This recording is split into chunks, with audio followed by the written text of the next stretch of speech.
देर आयद दुरुस्त आयद। पीपल्स पार्टी हरगिज़ इंतखाबात नहीं चाहती। ज़र और ज़रदारी की सियासत में आ गए।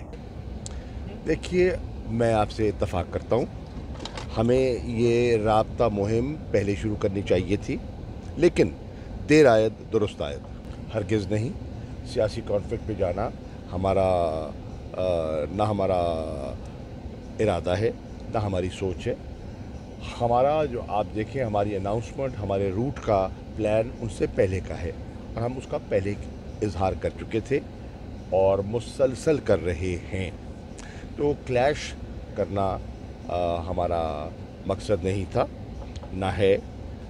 राब्ता करना हमारी ज़रूरत भी है और हमारी सियासत भी है। मैं समझता हूँ कि इस्लामाबाद वो जा रहे हैं, लेकिन कन्फ्यूजन है उनकी सफ़ों में। उनके अंदर दो धड़े हैं। एक धड़ा है जो फौरी इंतखाबात का ख्वाहिशमंद है और एक धड़ा है जो इंतखाबात नहीं चाहता। पीपल्स पार्टी हरगिज़ इंतखाबात नहीं चाहती। देखिए, पीपल्स पार्टी इंतखाब आज लेके क्या हासिल करेगी? पंजाब में उनका जो मकबूलियत का ग्राफ है वो 5% है लेटेस्ट सर्वे के मुताबिक। खैबर पख्तूनख्वा में अभी बल्दियाती इलेक्शन का पहला फेज़ हुआ है, उनको कितनी सीटें मिली हैं? एक आपके सामने है। बलूचिस्तान में ना होने के बराबर है। तो वो सिंध कराची में उनकी कोई हैसियत नहीं है इस वक्त। इंटीरियर में है और पहले भी थे। तो एक इंटीरियर के बलबूते पर क्या वो वफाकी हुकूमत बना सकते हैं? नहीं बना सकते। ये तिफल तसल्लियाँ हैं जो बिलावल अपने कारकुनों को देना चाह रहे हैं। तिफल तसल्ली में जो पुख्ता सियासी कारकुन है वो बच्चा नहीं है, वो समझता है कि इससे कुछ हासिल नहीं होगा। आज के इंतखाब में पीपल्स पार्टी को हासिल कुछ नहीं होना, इसलिए वो इंतखाब नहीं चाहते। इंतखाब पे इसरार कर रही है नून लीग, लेकिन नून लीग को भी ये वो भूल जाते हैं कि वो सिंध में उनका वजूद नहीं है, खैबर पख्तूनख्वा में उनका वजूद नहीं है, बलूचिस्तान में उनकी पूरी की पूरी पार्टी जो है उनका बहुत बड़ा हिस्सा छोड़कर एक और जमात में शामिल हो गया जी। तो उन्हें भी कोई वाज़े कोई सूरत हाल दिखाई नहीं दे रही। हाँ, ये सियासी ज़रूरत है, ये बयान सियासी ज़रूरत है। उन लोगों को जो उनके साथ खड़े हैं उनको पुख्ता रखने की एक ज़रूरत है और वो कर रहे हैं उसके तहत। पहली बात तो ये है कि नैब की कारकर्दगी से तो बहुत से लोग हैं जो समझते हैं कि बेहतर होनी चाहिए थी। इमरान खान साहब तो इस इरादे से आए थे और इस इरादे पे कायम हैं कि मैंने लुटेरों का एहतसाब भी करना है और मैंने उनका मुकाबला भी करना है। उनके इरादे में तो मैं कोई कमी नहीं देख रहा। सिस्टम उनका साथ नहीं दे रहा, सिस्टम उनके लिए मुश्किलात खड़ी कर रहा है। क्योंकि देखिए, जब आवे का आवा बिगड़ा हुआ हो ना और कोई उसमें आ जाए और उस रविश से हट के बात करे तो सब उसके ख़िलाफ़ सफ़ आरा हो जाते हैं, गैंग अप कर जाते हैं, जो कि हो रहा है आपके सामने। गैंग अप कर गए हैं सब।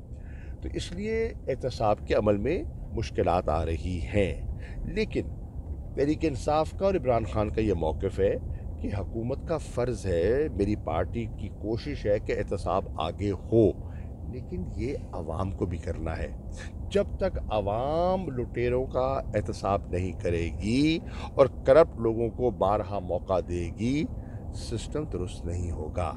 हुकूमत ने अपना काम करना है, इदारों ने अपना काम करना है, आवाम ने अपनी ज़िम्मेदारी निभानी है। जब ये तीनों मिल के चलेंगे तो एहतसाब का अमल आगे बढ़ेगा। एक दूसरा, आपने अफसरों की बात की। देखिए, अफसरों का जो तबादला है वो एक रोटेशन पॉलिसी होती है। हम एक वफाक हैं और वफाक की जो सर्विस है, जो फेडरल सिविल सर्विस है, उसको इन रोटेशन रहना चाहिए। पंजाब के अफसरों को सिंध में, सिंध के अफसरों को पंजाब में, खैबर पख्तूनख्वा में सर्व करना चाहिए। तब जाके उन्हें वफाक की ज़रूरियात का, मुश्किलात का एहसास होगा और वो एक बॉन्डिंग का काम करेंगे। देखिए, मुश्किल फ़ैसला है और लोगों की मुश्किल को सामने रखते हुए किया गया है।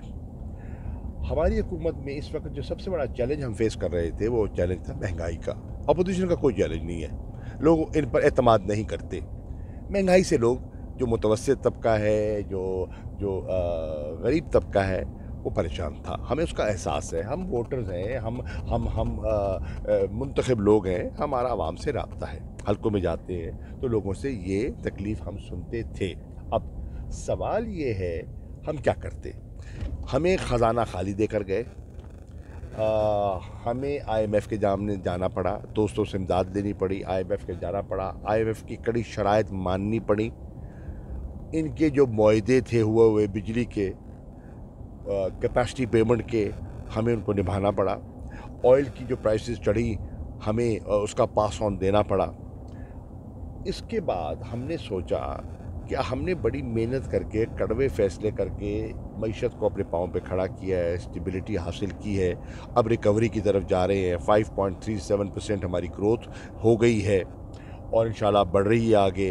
हम चाहते हैं सरमायाकारी हो, हम चाहते हैं बेरोज़गारी कम हो, तो हमें लोगों को रिलीफ देना चाहिए। उन्होंने तालिब इल्मों के वजीफ़ों में इजाफे का ऐलान किया है, ठीक, सस्ते घरों का ऐलान किया है। तो हम कहते हैं कि आपने रोटी कपड़ा मकान की बात की थी, हम कह रहे हैं रोटी कपड़ा मकान और ईमान, वो भी ज़रूरी है।